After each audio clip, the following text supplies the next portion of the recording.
വലിയ മഹത്വമുള്ളൊരു സംഗതിയാണ്. അഷ്റഫുൽ ഖൽഖ് സല്ലല്ലാഹു അലൈഹി വസല്ലം പറഞ്ഞത് മാതാപിതാക്കൾക്കുള്ള ഖിദ്മത്ത്. ജിഹാദ് ഞാൻ ആഗ്രഹിക്കുന്നു നബിയെ, പക്ഷെ എനിക്കതിന് കഴിവൊന്നുമില്ല, ആരോഗ്യമില്ല, പോകാൻ വാഹനമില്ല, ഒന്നുമില്ല. ബാപ്പയമ്മയുണ്ടോ? ജീവിച്ചിരിക്കുന്നുണ്ടോ?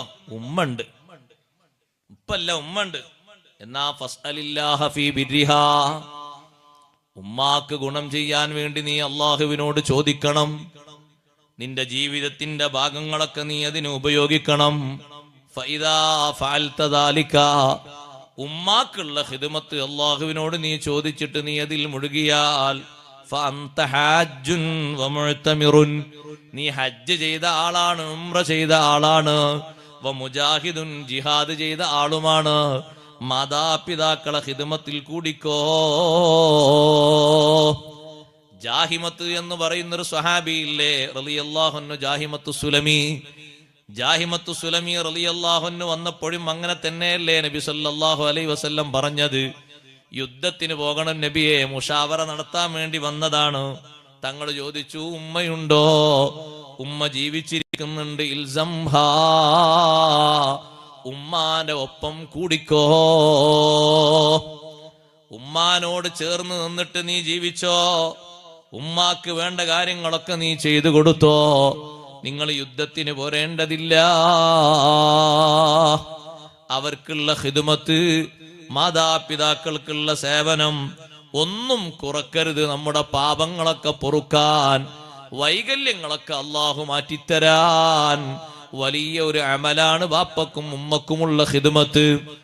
ബാപ്പക്കും ഉമ്മക്കുമുള്ള ഖിദ്മത്ത് നമ്മുടെ പാപക്കറകൾ മാറ്റിത്തരാൻ വലിയൊരു നിമിത്തമാണ്.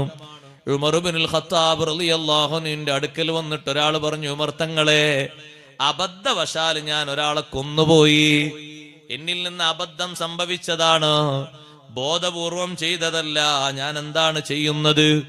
ഉമർ റളിയല്ലാഹു അൻഹു ചോദിച്ചു, ഉമ്മുക ഹയ്യത്തുൻ, ഉമ്മ ഹയാത്തിലുണ്ടോ? ഈ ചെയ്ത കുറ്റകൃത്യത്തിന് പ്രതികാരമായിട്ട്, പ്രതിഫലമായിട്ട് ചോദിക്കാണ്, ഉമ്മ ജീവിച്ചിരിക്കുന്നുണ്ടോ? ഇല്ല, ഉമ്മയില്ല, ബാപ്പയുണ്ട്.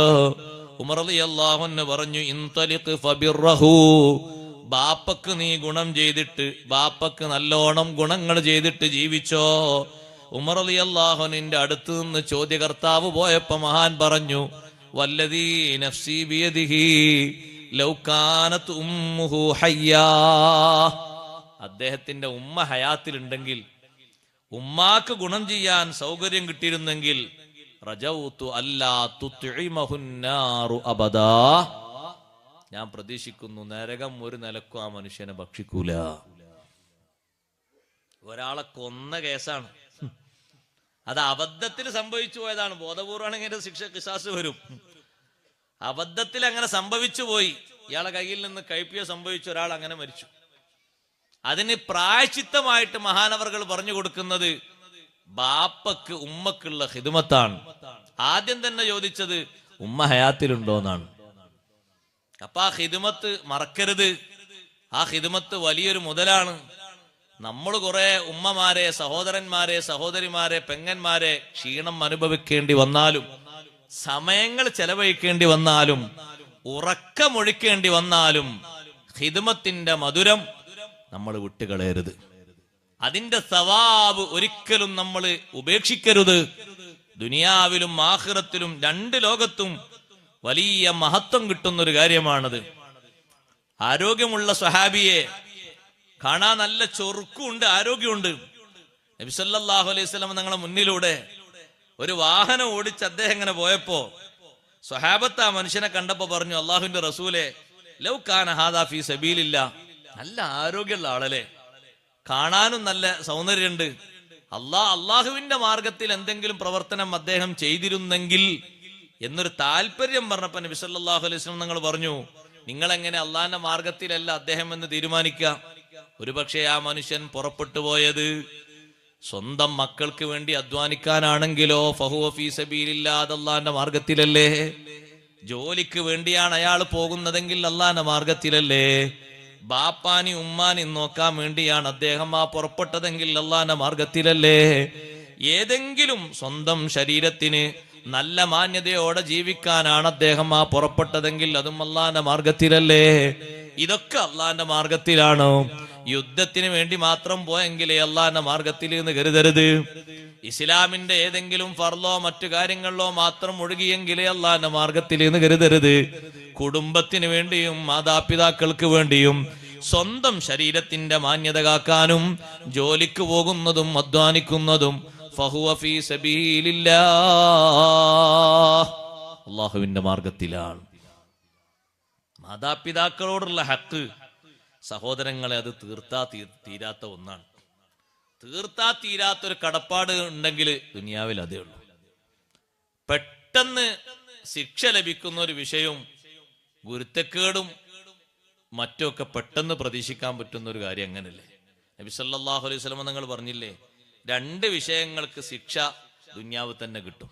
ഇസ്നാനി യുഅജ്ജിലുഹുൽ ഉഖൂബ, 2 കാര്യങ്ങൾക്കുള്ള ശിക്ഷ നേരത്തെ വരും, മരിക്കുന്നതിന് മുമ്പ് തന്നെ വരും. ഒന്ന് അൽ ബഗ്യു, അക്രമം. അക്രമം ചെയ്ത അതിന് തിരിച്ചടി കിട്ടിയിട്ടേ ആള് പോകും. എത്ര വലിയ ആളാകട്ടെ, എത്ര ചെറിയ ആളാകട്ടെ, എത്ര സ്വാലിഹ ആളാകട്ടെ, അക്രമാണോ അയാളെ ഭാഗത്തുനിന്നുണ്ടായത് തിരിച്ചു കിട്ടും. ഒരാൾക്കും അക്രമം ചെയ്യാൻ പാടില്ല, അന്യായം ചെയ്യാൻ പാടില്ല.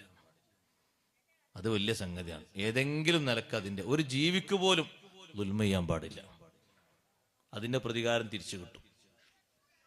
അക്രമം ചെയ്താൽ അങ്ങനല്ലേ, ചെയ്യാൻ പാടില്ലല്ലോ. മറ്റൊന്ന് ഉഖൂഖുൽ വാലിദൈൻ, മാതാപിതാക്കളെ വെറുപ്പിക്കുന്നത്, അതിനും കിട്ടും തിരിച്ചടി. പൊറുപ്പിച്ചിട്ടില്ലെങ്കിൽ, പൊരുത്തപ്പെടിച്ചിട്ട് തൗബ ചെയ്ത് മട്ടത്തിലായിട്ടില്ലെങ്കിൽ അത് കിട്ടും, അനുഭവിക്കും. അങ്ങനെയാണ് അതിന്റെ സ്വഭാവം. അതങ്ങനെ തീർച്ചപ്പെടുത്തി പറഞ്ഞതാണ്. ബാക്കിയുള്ള ദോഷങ്ങളൊക്കെ ഒരു പക്ഷേ ശിക്ഷിക്കാൻ വേണ്ടി അള്ളാഹു തആല പിന്തിപ്പിച്ചു വെച്ചേക്കാം. ദുന്യാവിൽ തന്നെ ഇപ്പൊ അങ്ങനെ അള്ളാഹു തആല പിന്തിപ്പിച്ചു വെക്കുന്നുണ്ടല്ലോ. മനുഷ്യന്മാര് ചെയ്യുന്ന അക്രമങ്ങൾക്ക് വേണ്ടി അള്ളാഹു തആല ഉടനടി ശിക്ഷ കൊടുക്കുകയാണെങ്കിൽ ആരെങ്കിലും ഉണ്ടാകുമോ ഭൂമിലോത്ത്? ആരും ഉണ്ടാകൂല. ഖുർആൻ അതല്ലേ പറയുന്നത്, വലൗ യുആഖിദുല്ലാഹു الناس ബിമാ കസബു മാ തറക അലാ ളഹ്രിഹാ മിൻ ദാബ്ബ. മനുഷ്യന്മാര് ചെയ്തു കൂട്ടുന്ന അക്രമങ്ങൾക്ക് അള്ളാഹു തആല തിരിച്ചടി നൽകുകയാണെങ്കിൽ ഒരു ജന്തു പോലും ഭൂമി ലോകത്ത് ബാക്കി ഉണ്ടാകൂല. ശിക്ഷ വരുമ്പോ അങ്ങനെ ഉണ്ടാകുക. ലൂത്ത് നബി അലൈഹിസ്സലാമിന്റെ സമൂഹത്തെ ശിക്ഷിച്ചപ്പോ 5 നഗരങ്ങൾ ഒന്നാകെ പിടിച്ച് മറിച്ചിടുമ്പോ അതിൽ ജീവജാലങ്ങളില്ലേ, ഉണ്ട്, മൃഗങ്ങളില്ലേ, ഇഴജീവികളില്ലേ, ജന്തുക്കളില്ലേ, ഒക്കെ പോയില്ലേ, എല്ലാം നശിച്ചില്ലേ സഹോദരങ്ങളെ? ശിക്ഷ വന്നാൽ എങ്ങനെയാണ്? പിന്നെന്താ അല്ലാഹു തആല ഇത്രയും അക്രമങ്ങൾ ആളുകൾ ചെയ്തിട്ട് ശിക്ഷിക്കാത്തത്? വലാകിൻ യുഅഖിറുഹും ഇലാ അജലിൻ മുസമ്മാ, നിശ്ചയിക്കപ്പെട്ട ഒരു സമയമുണ്ട്. ആ സമയത്തേക്ക് അല്ലാഹു തആല പിന്തിപ്പിക്കുന്നു. എന്തിന്? നന്നാകുന്നവര് നന്നായിക്കോട്ടെ എന്ന് കരുതിയിട്ട്. അല്ലാഹുവിന്റെ റഹ്മത്താണത്. മനസ്സിലാക്കി ആരെങ്കിലും നന്നാകാൻ ഉദ്ദേശിക്കുന്നുവെങ്കിൽ അവർക്ക് സമയം കിട്ടാതെ പോകണ്ട, നന്നായിക്കോട്ടെ എന്ന് കരുതിയിട്ട് അല്ലാഹു തആല താമസം കൊടുക്കുന്നു. കഅബ പൊളിക്കാൻ വേണ്ടി വന്ന അബ്രഹത്തിനെ പെട്ടെന്ന് അല്ലാഹു തആല നശിപ്പിച്ചില്ലല്ലോ. നിങ്ങൾ നോക്കി, അബ്രഹത്തിന്റെ കൂടെയുള്ള കുറെ ആൾക്കാർ സ്പോട്ടിൽ തന്നെ ഏറുകൊണ്ട് മരിച്ചുപോയി. ചരിത്രം നോക്ക് നിങ്ങൾ, അബ്രഹത്ത് അവിടെ മരിച്ചിട്ടില്ല. അബ്രഹത്തിനെ യമനിലേക്ക് തിരിച്ചു കൊണ്ടുപോയി. അബ്രഹത്തിന്റെ പള്ള ഇങ്ങനെ വയറിന്റെ ഭാഗം വീർത്തു വന്നു.